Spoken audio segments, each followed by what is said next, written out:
Pagkatapos kumanta ng kanyang pangalawang performance, sinabi ni Julia Barreto na yun na lang ang last performance niya pero may request ang mga audience sa kanya. Ano bang request? Ano? Hindi ko marinig.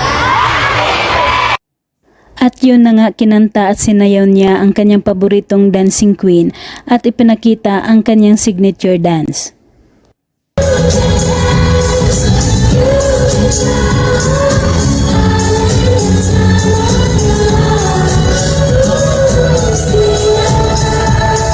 At itinudo pa ni Julia Barreto ang pagsayaw at ikinatuwa ng mga kababayan natin sa Dubai na excited na makita siya sa personal.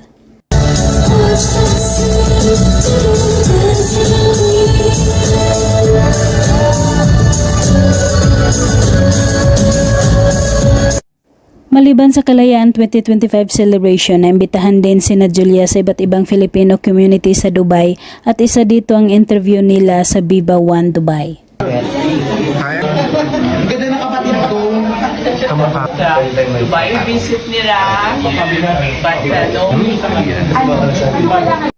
Mainit ang pagtanggap ng mga kababayan natin sa Dubai ni Julia Barreto at MG Cayabyab at bago ang interview ay nagkabiruan muna sila.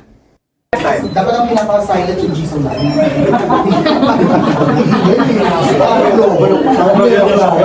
Okay yung